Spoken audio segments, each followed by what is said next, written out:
gospel of our Lord Jesus Christ according to Luke. Glory to you, Lord our Christ. Jesus, filled with the power of the Spirit, returned to Galilee, and a report about him spread through all the surrounding country. He began to teach in their synagogues and was praised by everyone. When he came to Nazareth, where he had been brought up, he went to the synagogue on the Sabbath day, as was his custom. He stood up to read, and the scroll of the prophet Isaiah was given to him. He unrolled the scroll and found the place where it was written, "The Spirit of the Lord is upon me, because he has anointed me to bring good news to the poor. He has sent me to proclaim release to the captives and recovery of sight to the blind, to let the oppressed go free, to proclaim the year of the Lord's favor." And he rolled up the scroll, gave it back to the attendant, and sat down. The eyes of all in the synagogue were fixed on him. Then he began to say to them, "Today this scripture has been fulfilled in your hearing." The Gospel of the Lord. Praise to you, Lord Christ.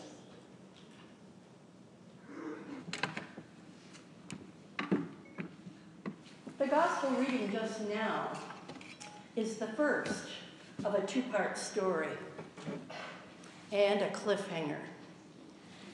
It's Luke's version of the beginning of Jesus' ministry, not like in Matthew and Mark, a story of healings or exorcisms of demons, and certainly not like John's grand wedding party where Jesus turned the water into wine.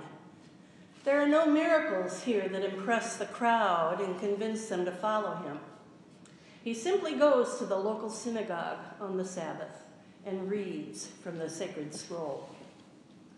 Of course, he already has a reputation that has preceded him from his preaching in other local synagogues, and there's probably a buzz about his baptism and maybe his healings. In any case, we are told that he is welcomed, even praised by all. We might imagine what this was like. This young man, remembered by some as the boy who hung out at his father's carpenter shop, who played in the streets with all of their own sons and their grandsons. He comes into their midst and stands to read and unrolls the scroll he is given. He reads, he rolls the scroll back up and sits. For that was the custom in the synagogue. At the end of the reading, the reader sat and gave some commentary, a little sermon. All eyes were fixed on him as the congregation waited to hear what he would teach them. I wonder what they expected to hear. A sermon like we might hear in these days? Explanation of the prophet Isaiah and the exiled people that Isaiah was speaking to? The good news he was giving them about freedom from captivity and healing? Bringing that message into their present, these Nazarenes under the thumb of Rome, was it good news for them too that they would hear? That they too would be delivered? That their long-awaited Messiah would come? That Isaiah's descriptions of what that freedom would be like in their own eyes, in their own lives?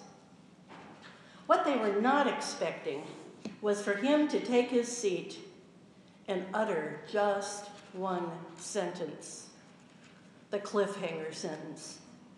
Today, the scripture has been fulfilled in your hearing. Today, the Spirit of the Lord is upon me. He has anointed me. He has sent me. Today. With all of those eyes fixed on him, I wonder if there was a silence, a shocked pause before he continued. We, of course, thanks to the lectionary, get to be continued until next week.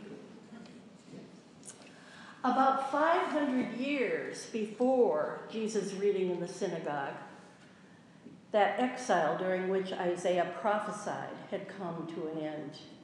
The people were returning to Jerusalem from Babylon, the present-day Iraq. Of course, all of them were not returning.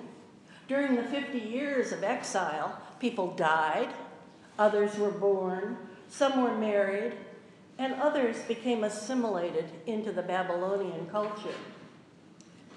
When the power shifted and the Persians, led by Cyrus, freed them and allowed them to return to Jerusalem to rebuild their city walls and their temple, those who did return faced new challenges.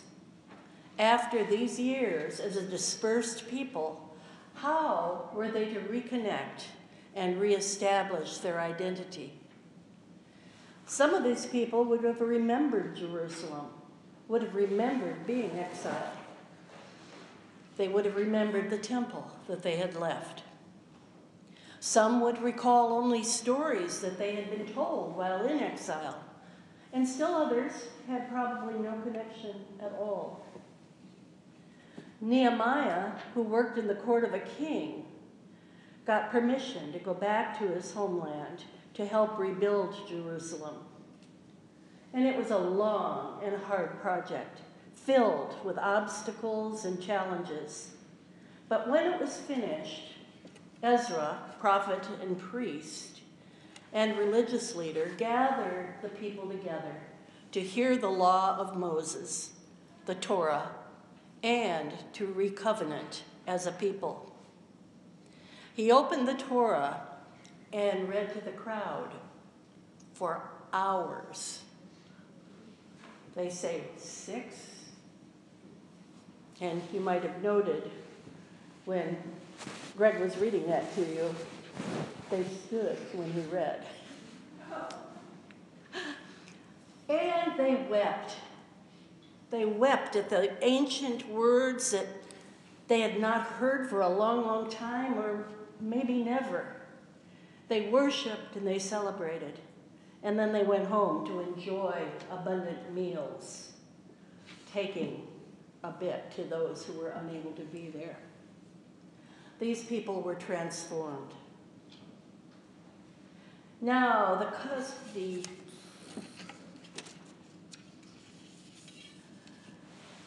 we might wonder, 500 years apart, the world had changed a lot. There were many things, but there is something that ties these readings together, and that is identity. For Ezra and the people in Jerusalem, it was their identity as people of God, people of the covenant, brought forth into their new times and lives from hearing that ancient scripture. They had forgotten who they were. In the gospel, Jesus' identity is proclaimed to the people out of the ancient prophetic scripture. Those words of Isaiah basically outline what his ministry is to be, turning the world that they know upside down, reminding them of what they have forgotten, where they have strayed from the path, restoring their identity as people of God. Now, you may already know that Jesus' hearers in the synagogue were not ultimately thrilled with what he had to say. Their praise did not continue. We'll hear more about that next week. But for now, just know that part of the problem was that something was to be required of them by these ancient teachings. And here we sit, centuries later, hearing these same ancient words. These are not nice little stories for long ago people in times and places that are long gone. They're not just nostalgic period pieces. No, the Word is alive. The Word speaks to us in every age. It requires much of us, too. For in the world we live in, perhaps we have forgotten who we are. We, too, are being called to follow.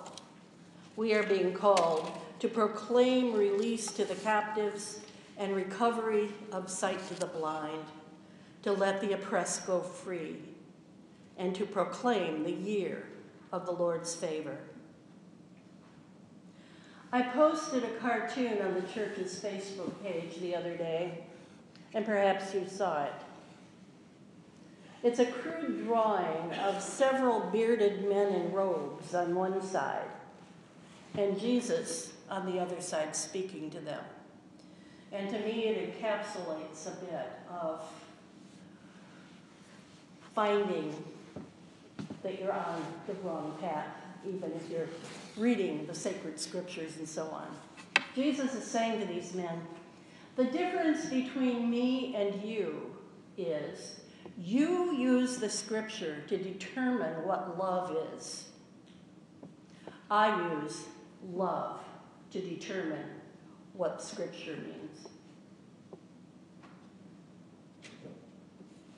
I'll say it again. The difference between me and you is you,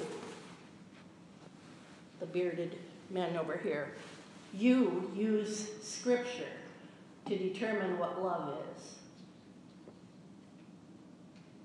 I use love to determine what scripture means.